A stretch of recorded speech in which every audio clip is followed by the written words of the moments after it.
Fix చేశారండి date. ప్రీవియస్గా అయితే మార్చి 8న లోక్ అదాలత్ జరిగింది. అందులో మోర్ దాన్ 5,000 కేసెస్ సెటిల్ అయ్యాయి, బోత్ సివిల్ అండ్ క్రిమినల్.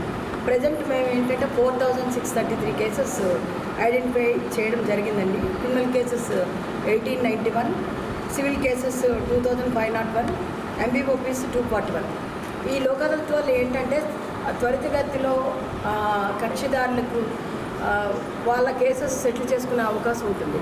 కోర్టులో ఉన్న హ్యూజ్ పెండెన్సీ ఆఫ్ కేసెస్ వల్ల officers day and night work చేసినా సరే అంత వాళ్ళకి త్వరితగతిలో న్యాయం జరగడం అనేది కొంచెం ఇబ్బంది అవుతుంది. అలా కాకుండా ఇందులో కూడా కొన్ని మ్యాటర్స్ సెటిల్ అవ్వడం వల్ల పెండెన్సీ తగ్గడంతో పాటు అందరూ కూడా విన్నర్స్ అవుతారు. కోర్టుకు రావడం వల్ల ఏంటంటే కొంతమంది విన్నర్స్ అయితే కొందరు లూజర్స్ అవుతారు, గెలిచిన వాళ్ళు. అలా కాకుండా ఇది ఏంటంటే వాళ్ళ మధ్యలో సామరస్యంగా చేయడం వల్ల వాళ్ళ టర్మ్స్ ప్రకారమే అవార్డు పాస్ అవుతుంది. కాబట్టి ఇద్దరు కూడా హ్యాపీగా కోర్టు నుండి వెళ్ళడం జరుగుతుందండి. ఇంకా లాస్ట్ టైం కన్నా కూడా డిస్పోజల్ ఎక్కువ అవుతుందని మేము ఎక్స్పెక్ట్ చేస్తున్నామండి.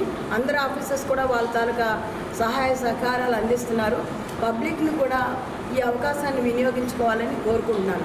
అలాగే ఏలూరు బార్ అసోసియేషన్, తణుకు, నరసాపురం అన్ని బార్ ప్రెసిడెంట్స్ కూడా ముందుకు వచ్చారు.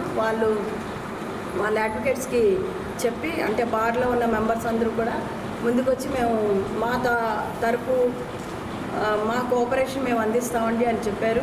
లిటిగెంట్ పబ్లిక్ని కూడా వాళ్ళు మోటివేట్ చేస్తున్నారు. మీడియేటర్స్ కూడా వాళ్ళ వంతు సహాయ సహకారాలు అందిస్తున్నారండి.